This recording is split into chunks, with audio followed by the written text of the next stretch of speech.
Greetings, Seeking Media Art students. This one's for you. This video is going to show you how to make a picture that is normally color. Let me double click on it. Abraham Lincoln here. You see the photographer, you see the subject. Nice shot. Okay, let's download this first. So we're going to make this black and white. Maybe mess with the brightness and contrast. Click download. Now, the reason why I'm showing you the download feature is because in Photopia, whatever you want to call it, I have my camera off. I'm feeling a little camera shy right now. So I apologize. We are going to get rid of the ads by...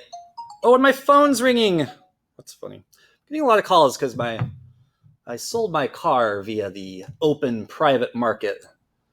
And even though I deleted the listing, I'm still getting calls. Awesome. So I have just hid the ads and I stretched out the left side of the window. The quickest way to open this up is to simply click and drag from the bottom left-hand corner of Chrome into the Photopia window. See how it turns blue up here? That means it's going to add that picture. I'm going to close that. Another way to add it, which I found to be the way that most students have been comfortable with so far this year, is to click here, Open from Computer. I was thrown off. This doesn't look like a button. The reality is that when you hover over it, it kind of turns black, but man, it's not very obvious.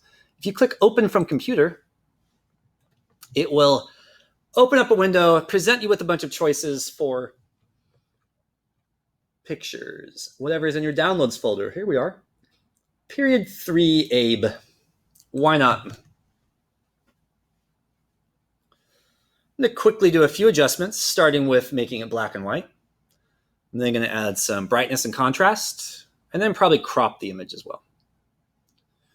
To begin, notice so you have a background layer here on the very lower right under your layers panel, layers window. If we travel to the bottom here, so I'm sliding in the water slide, down the water slide, all the way down here. There are these little buttons to click on. The one on the very right's a trash can. Don't click on that. The third from the left is called an adjustment layer. See, it says new adjustment layer. If I click on that, a long list of options are presented to you. Dead set in the middle is black and white. We are going to make this picture black and white using this black and white adjustment layer. Boom. Notice this photo is now black and white. Okay, something interesting happened though. Under the properties window, and if that doesn't show up right away, you could click on the word Pro here for properties. Properties window is showing us the controls for this layer, the black and white layer. Zbarth, I thought you said it was black and white. What does this red, yellow, green thing mean?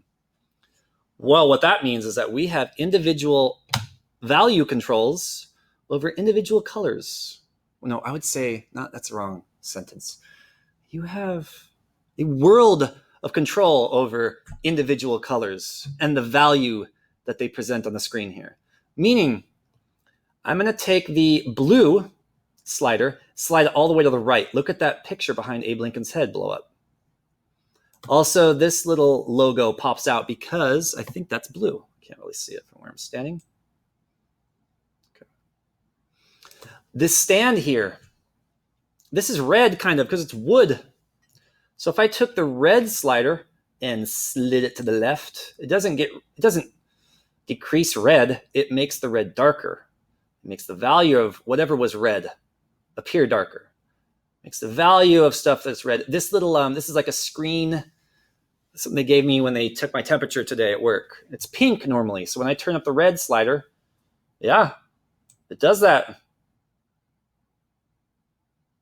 I want you to experiment.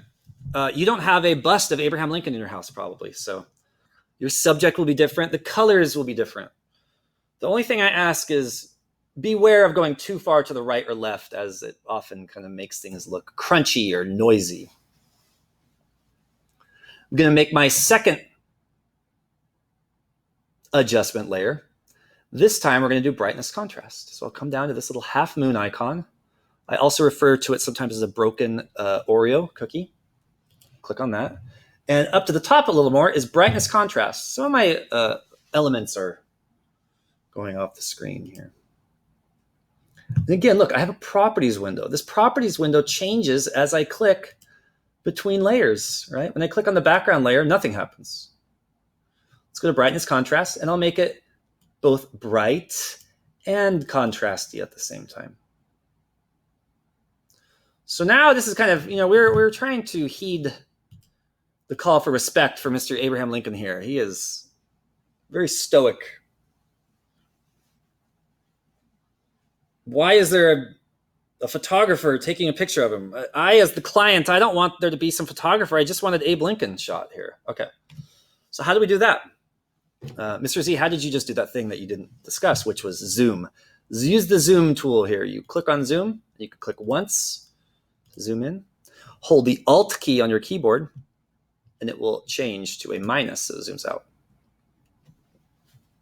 Crop. The fourth tool down from your toolbar, which is actually the fifth tool down on the top of the toolbar, is the crop tool. Click on that, and nothing happens. Remember, we have to travel over the picture and do something to it. So I'll click and drag. I'm going to get rid of this little like luggage tag thing right here. So I just have the bust of Abraham Lincoln, the picture behind him, and the print. You can adjust the crop, and I kind of cut off that print. And when you're done, you want to hit enter here or the checkbox.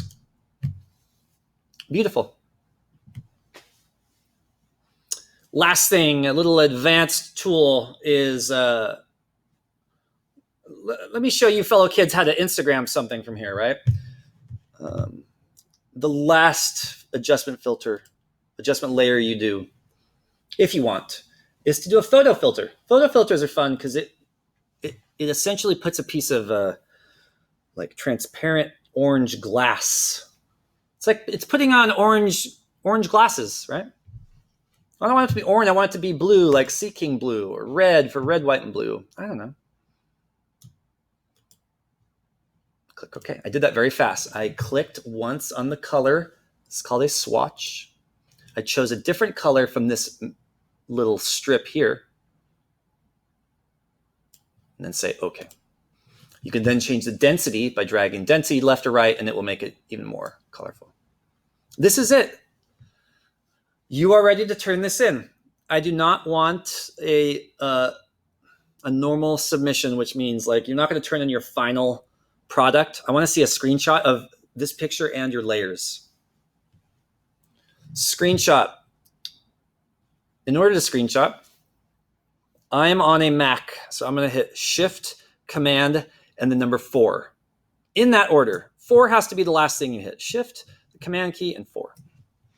On the Chromebook, I'm going to show you how to do it on a Chromebook. Same thing. Shift, Control, and this Windows key that's roughly above the 6 key. Shift, Control, and then you have to hit the Windows key last. That will take a screenshot, save it on your desktop. So let me actually do that now on mine. Shift, Command on a Mac, 4. Shift, Control, Windows key on a Chromebook. Windows PCs use the zipping tool. So I'm just clicking and dragging. I'm including this whole thing. Now I have a nice file on my desktop that I can turn in. I hope this helped. I hope you enjoy. Please submit to the Google form found on this assignment if you're in my class. And now I will hit stop. Oh, and look, I could get clog-free drains. Nice.